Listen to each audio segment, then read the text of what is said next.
Hello boys and girls, I'm going to tell you a story. It's called The Singing Shell. The Singing Shell. Do you know what a shell is? You find it on the beach. Are you sitting comfortably? Then I'll begin. Once upon a time, there was a brownie who lived underneath a mountain far inland. A brownie is a type of pixie or fairy. He had never been further than his mountain. He had been to the bottom and seen the river that wound its way along the green valley. He had been to the top and shivered in the snow that always capped the tall mountain. Every time he had climbed to the top, there had been clouds there, great white mists that swirled around him so that he could see no further than a few meters before him. But one fine summer's day, there were no clouds at all. The brownie climbed to the top, panting and puffing, for the way was long and steep.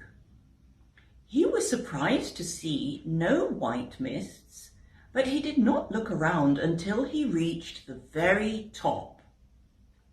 And then, what a sight he saw! At his feet, the whole countryside lay smiling in the sun. Green meadows, yellow fields of corn, dark woods, blue hills in the distance, silver rivers winding slowly along. And beyond, far beyond, lay something else, something that shone and glittered. "What's that?" said the brownie to the eagle who lived on the mountain top. The eagle gazed at the shining thing and said, "That's the sea, the great, wide, singing sea.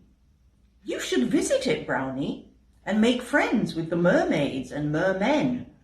They're your cousins." So the brownie packed his bag and went down the mountain.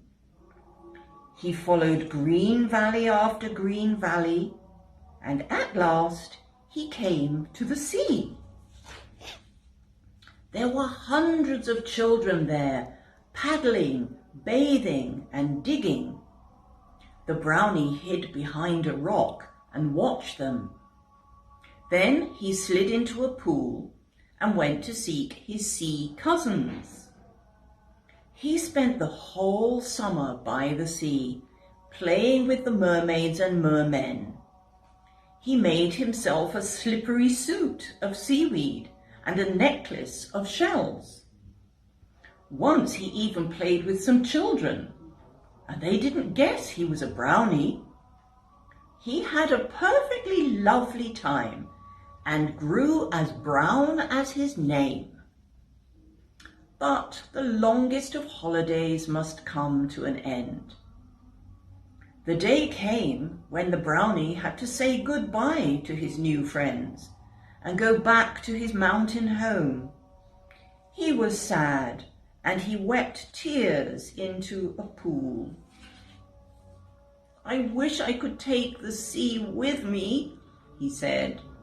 "I wish I could take the lovely, lovely sound of the endless waves breaking and sighing on the sands. If only I could."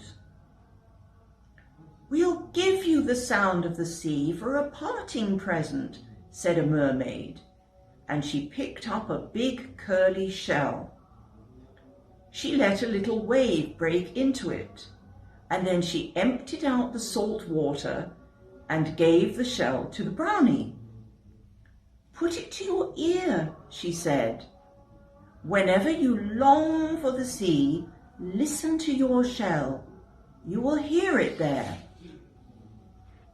And sure enough, when the brownie held the big shell to his ear, he heard the sighing of the waves inside.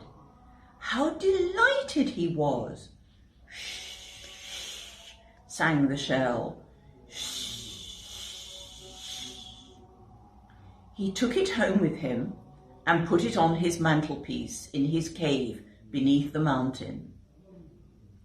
Every time he longed for the sea, he put the shell to his ear and heard the lovely sound of the waves. And the strange thing is that ever since that day, all big shells have the sound of the sea inside them, a lovely magical sound that anyone can hear.